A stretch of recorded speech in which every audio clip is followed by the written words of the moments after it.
Bonjour, bonsoir, bonne nuit, c'est Altisto, on se retrouve pour une toute nouvelle vidéo, voilà.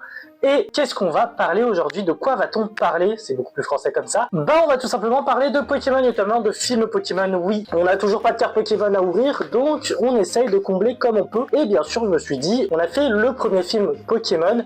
Alors, on a eu de la chance parce qu'il y a plusieurs médias. Il y a la version originale, le remake, l'adaptation en manga. Donc, on avait pas mal d'outils pour faire une vidéo assez longue. Mais là, c'est pas grave, ça va être une vidéo un peu chill où on va parler du deuxième film Pokémon.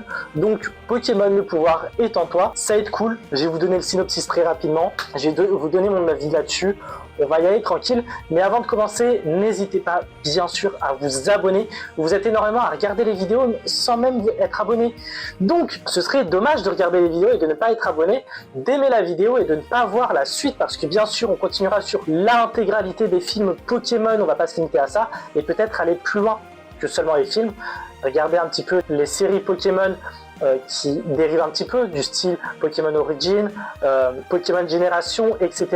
L'hôtel Pokémon. Enfin bref, on peut aller sur pas mal de choses. Mais bien sûr, il faut être abonné parce que si tu n'es pas abonné, tu ne pourras pas voir tout ça. Donc, abonne-toi et partage la vidéo à un pote à toi qui aime bien les films Pokémon, qui aime bien Pokémon tout court. En tout cas, ce serait peut-être le moment de commencer avec le synopsis. Donc, on se retrouve tout de suite. Je débite, je n'ai plus de souffle et j'ai soif. Bref, on commence. Ok, de quoi parle ce film? De quoi parle le deuxième film? Donc, Pokémon, le pouvoir est en toi. Alors, on va tout simplement voir une menace. Gélardan est un énorme collectionneur. Gélardan, j'ai plus le nom.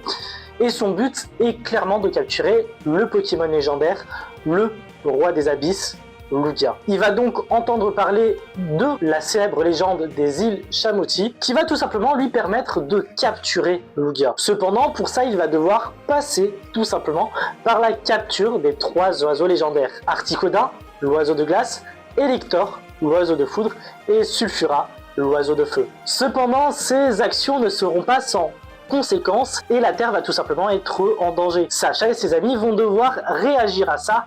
Mais vont-ils réussir justement à sauver le monde de la menace que représente cet énorme collectionneur qui est Gélardan? Ça, faut voir le film tout simplement pour le savoir. Et spoiler alerte, je ne vous dirai rien. T'as cru que j'allais te dire si c'était une bonne chose ou pas? Ah gars, va voir le film parce que franchement il est génial. Mais pour ça justement, on va passer à la suite, je vais te donner mon avis là-dessus. Bon, déjà, qu'est-ce que j'en pense du film?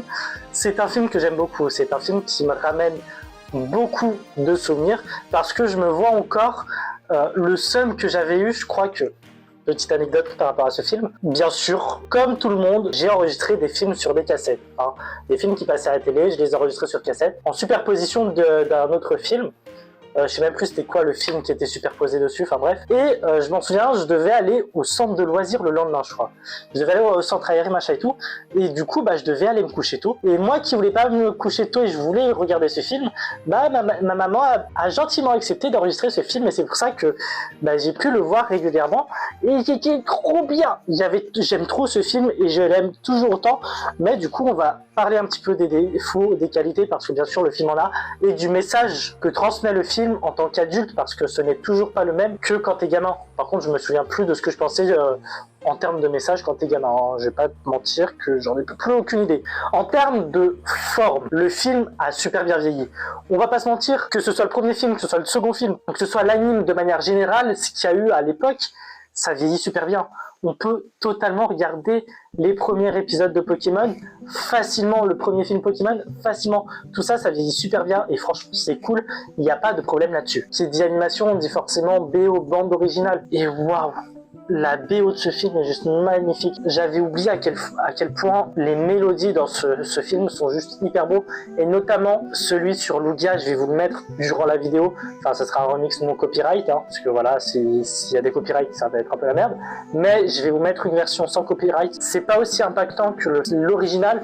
Mais franchement, l'original est juste waouh, c'est juste magnifique. J'en ai des frissons à chaque fois. Ça s'écoute très facilement en dehors du film, etc. Non, c'est juste magnifique et franchement, le thème de Lugia dans ce film-là, faut lui rendre honneur, faut en parler parce que je le redis encore une fois, je vais me répéter, il est tout simplement magnifique. Maintenant, si on parle du fond et notamment du lore des Pokémon légendaires, en soi, c'est plutôt bien respecté.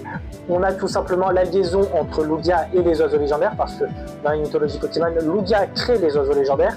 Alors là, c'est pas précisé dans le film, mais du coup, on a quand même une liaison entre les quatre. On a justement les oiseaux légendaires qui représentent bien le climat, les chaleurs, le froid, les orages, etc. On sent justement ce contrôle-là du climat. Et s'il y a un problème avec ces oiseaux-là, bah, tout simplement, il y aura un problème dans le climat. Ça a un réel impact. Et on le voit, justement, le monde Pokémon a failli se voir détruire à cause du problème climatique qu'il y a eu lors de ce film. Et ça, c'est nickel. Lugia est là, il représente bien le roi des abysses, il va en fait jouer un rôle de médiateur et ça c'est pas du tout dérangeant, je trouve ça plutôt stylé.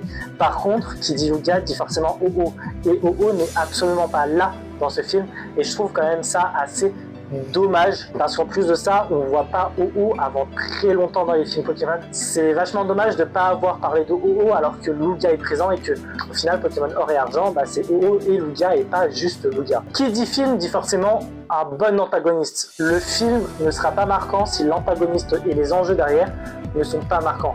Cependant, comme je l'ai dit, Gélardan va causer une crise climatique sans nom.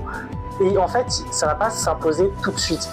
Et le film va justement monter petit à petit, va monter crescendo en tension et ça marche. Parce qu'en fait, plus on avance dans le film et plus on voit que le risque climatique est dangereux. Et ça, franchement, ça marche totalement et ça ne casse pas le rythme du film parce que comme j'ai dit ça va crescendo. Franchement là-dessus il n'y a strictement rien à dire, les enjeux sont là, la tension est là et ça c'est totalement génial. Et on en vient du coup au message du film parce que concrètement le film nous parle clairement des enjeux climatiques qui commençaient déjà à être là dans les années 90-2000. Le film nous montre réellement l'impact de l'homme dans le climat. Alors là, c'est représenté par Gélardan et sa cupidité, son avarice. Il veut tout posséder, il veut collectionner. Mais en soi, c'est ce que fait l'homme dans la vie de tous les jours. Il est avide, il est cupide, il veut toujours plus et il va toujours produire plus. Et tout ça, ça a un énorme impact sur le climat et ça se ressent. Alors ça va être cliché, mais je suis de la génération 2000, je suis né en 2003. Je suis notamment né en Savoie et j'ai quitté la Savoie très récemment. Ça fait seulement 3 ans que j'ai quitté la Savoie, mais on va pas se mentir, aujourd'hui l'hiver est globalement plus doux en Savoie. Je me souvenais à une époque, en novembre-décembre, il neigeait énormément. Là, tu retournes en Savoie, tu vois pas beaucoup de neige. Tu vois pas souvent de la neige que ça en réalité. Hein. Alors il y en a toujours en Savoie, mais il y en a pas autant. À Grenoble cette année, je crois que la neige, elle a tenu au sol 2 fois. Alors je dis pas 2 jours, mais vraiment sur tout l'hiver, ça a tenu que 2 fois. Je trouve ça quand même assez compliqué et assez chaud. Enfin bref, ça c'est encore autre chose, mais ça permet juste d'illustrer le fait que l'homme a un impact sur le climat et le film l'illustre à sa manière et c'est super cool. Conclusion, faut voir ce film au moins une fois parce qu'il est génial, on prend énormément de plaisir, visuellement c'est super beau, musicalement j'ai rien à dire, le fond est là, la forme est là, franchement oui il y a des défauts bien sûr et notamment par rapport à Oh-Oh, mais pas plus que ça quoi, il est vraiment cool. Allez découvrir ce film si vous ne l'avez pas vu parce qu'il est vraiment très cool. Bon, c'est ainsi que se termine cette vidéo sur le film 2 de Pokémon. Le pouvoir est en toi. Je vous avais dit qu'elle allait être globalement courte cette vidéo parce que bah, tout simplement il n'y a pas grand chose à dire à part le synopsis et vous donner mon avis. Mais ça fait du bien. Une petite vidéo chill, une petite vidéo tranquille où on se prend pas la tête. Il n'y a pas besoin de faire 50 000 recherches, il n'y a pas besoin de lire plusieurs mangas, de vous présenter des mangas, de chercher des trucs sur la mythologie Pokémon, etc. Petite vidéo chill, bah, c'est pour remplacer les ouvertures de cartes que j'espère que ça reviendra très rapidement. C'est indépendant de ma volonté, voilà. Donc j'espère que ça arrivera bientôt, on touche du bois. Parce que même moi, ça me manque en vrai, mais je m'inquiète pas trop là-dessus. On verra. En plus de ça, j'ai grave kiffé revoir ce film. Donc voilà, les autres films arriveront incessamment sous peu. Donc ne vous inquiétez pas. En tout cas, n'hésite pas à me mettre dans les commentaires ce que tu penses de ce film, si tu l'as vu. Et si tu ne l'as pas vu, dis-moi si cette vidéo t'a donné un petit peu envie de lire. Ça m'intéresse énormément. En tout cas, n'hésite pas à t'abonner pour rejoindre la Vongola Family et à activer la cloche de notification pour être prévenu dès qu'une nouvelle vidéo sort, parce que c'est super important. N'hésite pas à partager les vidéos à un pote qui pourraient aimer encore une fois ce genre de vidéos. En tout cas, nous, on se retrouve dès la semaine prochaine pour parler manga. Bref, à plus les brogistes.